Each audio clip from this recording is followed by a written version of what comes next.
자, 회원님께서 우체국 하나로 Ok보험을 정리하는 게 어떠냐라는 질문을 주셨는데요. 회원님이 직접 가입한 건 아니고 어머님이 이제 자녀분을 위해서 가입을 해주신 것 같으세요. 기본적으로 우리가 우체국 보험 가입하는 경로가 대부분 이렇습니다. 그러니까 주거래 은행이거나 지역사회 은행이라서 우체국을 방문을 했더니 벽면에 보니까 보장도 좋은 것 같은데 보험료도 저렴해. 그리고 우체국 직원과 내가 자주 아는 사이예요. 그러다 보니까 보험을 한두 개씩 가입을 하는 경우가 좀 많더라고요.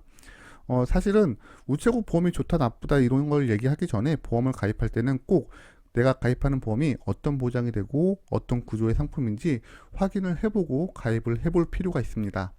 그래서 질문 주신 내용을 조금 더 살펴보면 지금 주변에서 우체국 보험은 보장받기 어렵다라고 하면서 일반 보험 상품으로 갈아타는 게 어떠냐라는 의견을 굉장히 많이 들으신 것 같아요.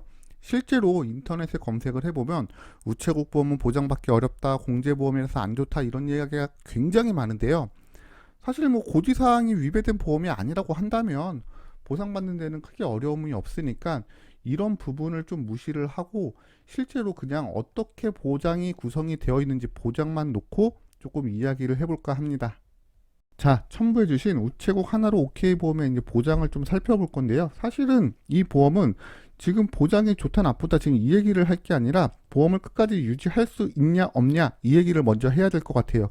무슨 말이냐면 종신보장을 제외하고는 나머지가 다 보험료가 갱신이 되는 갱신특약으로만 구성이 되어 있어요. 무슨 말이냐면 지금은 보험료를 이 정도 수준으로 납입을 하고 있지만 10년마다 보험료가 인상이 돼서 결국적으로 보면은 보험료는 우상향할 수밖에 없는 보험료고 고객님이 60세, 70세가 되면 보험료는 굉장히 높아져 있을 거다라는 이야기입니다. 그런데 문제는 뭐냐? 이 시점까지 고객님은 일을 안 하시겠죠. 그러면 지금이 아니더라도 언젠가는 이 보험은 해지가 될 여력이 굉장히 높다라는 겁니다. 그리고 또 하나 이런 부분도 살펴보면 좋을 것 같은데요. 지금 보시면 뇌출혈, 급성심근경색 이런 보장들 물론 필요하다라고 생각을 할 수 있습니다. 보험을 모르시면.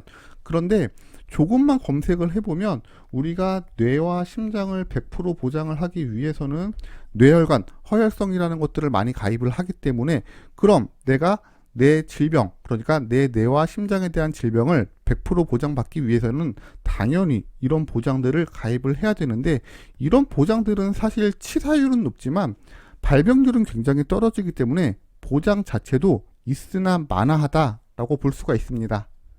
그리고 이 보험이 종신인데 생각을 해보시면 종신보장이 결국 1000만 원밖에 보장이 안 된단 말이에요. 그러면 이 상품은 사망보험으로서의 가치도 그닥 메리트가 없다 이렇게 볼 수가 있는 거죠. 그렇기 때문에 지금 한 달에 68,000원씩이나 납입을 하면서 이 보험을 유지할 명분도 없고요.